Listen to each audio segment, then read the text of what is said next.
இறைவா, பரமேஸ்வரா, பார்வதி நாயகா, பக்தர்களை காக்கும் பரம்பொருளே, ஆதியே, அந்தமில்லாத ஜோதியே, காசி விஸ்வநாதா, கருணை கடலே, உன்கருவையால் அயோத்தியாபுரியே நீதியோடும் நேர்மையோடும் ஆட்சி செய்து இல்லை என்று வரக்கூடியவர்களுக்கு அள்ளி அள்ளி கொடுத்து வாழ்ந்த எங்களுக்காக தவத்தில் சிறந்தவரும் மாபடிவரும் என்று சொல்லக்கூடிய விஸ்வாமித்திர மகரிஷி அடியெடுத்து வைத்தார்.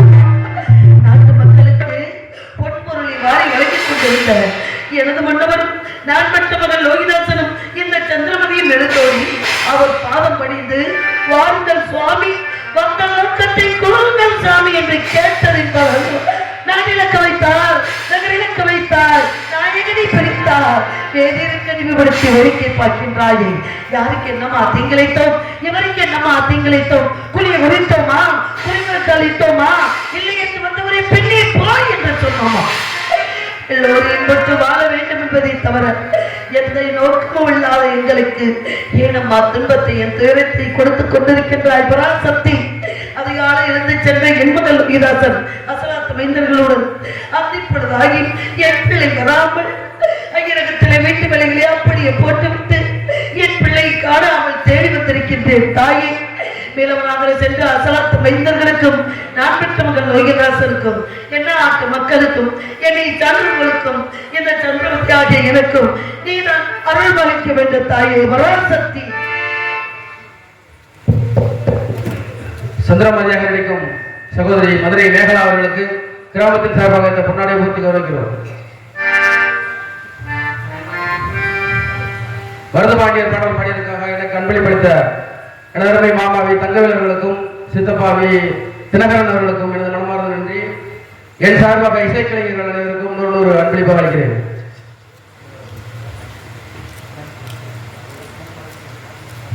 இசைக்கலைஞர்களை பாராட்டி அன்பின் செய்த அன்பனாக எங்கள் கடைகள் நிகழ்த்தி முடிக்கிறோம். பொன்னாடை சுட்டி புகழ் சேர்த்த கிராமத்தார்களுக்கும் விழா கமிட்டியாளர்களுக்கும் எங்களுடைய கலைக்குழு சார்பாக மனமார்ந்த நன்றி. நன்றி கண்ட வணக்கம் வணக்கம் வணக்கம்.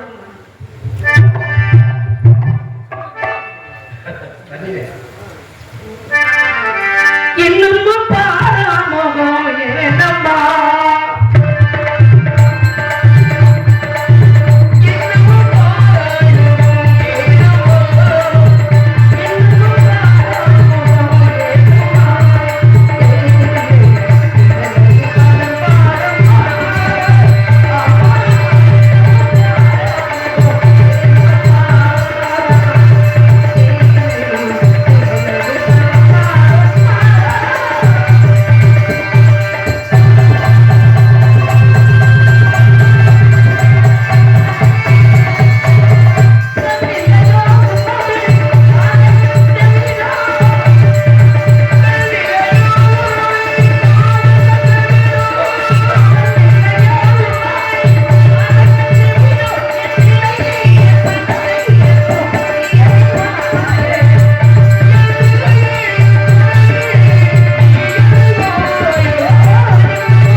சந்தி நீ விட்டகத்தில் வேலைகளை எல்லாம் பார்த்துக் கொண்டிருக்கின்றாயே எங்கே நீ உன் பிள்ளை என்று கேட்டார். ஐயா இதோ இருக்கின்றார், நான் பெற்ற செல்வம், என்ன வேலை இருக்கின்றது சொல்லுங்கள் ஐயா என்று கேட்டேன். அடியே விடிந்தால் திரு என்ற சிதார்த்தம் நடக்கப் போகின்றது. அதற்கு வேண்டிய காரை புரண்டை முன்னை முஸ்டை மாவிலி தெற்பிக் கொண்ட சமத்துக்கள் அவற்றையும் மேலும் நாங்கள் சென்று பறித்து வர வேண்டும்படி என்று சொன்னார்.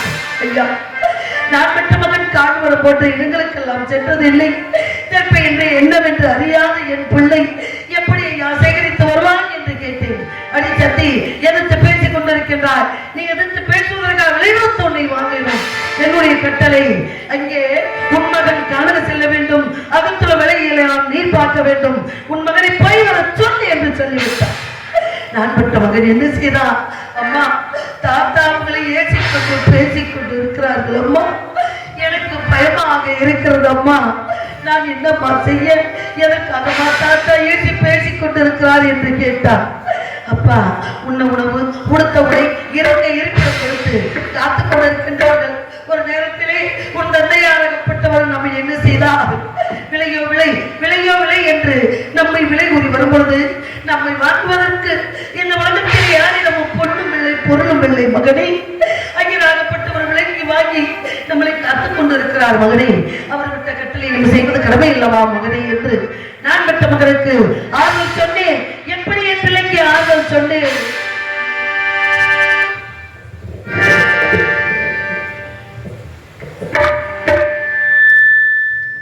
செல்லக்கிளியே மெல்ல பேசு, தென்றல் காத்தே மெல்ல வீசு. செல்லக்கிளியே செல்லக்கிளியே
வாங்க செல்வகனே என்று கேட்டேன். அம்மா, எனக்கு தாங்க முடியாத பசியா இருக்கின்றதம்மா. ஐயனத்தில் சென்று ஏதேனும் சிறிது ஆகாரம் வாங்கி தாருங்கள் தாயே என்று கேட்டான் என் பிள்ளை. ஓடினேன் ஐயா, வேணே. நான் பெற்ற மகன் மேலவனாக செல்ல போகின்றார்.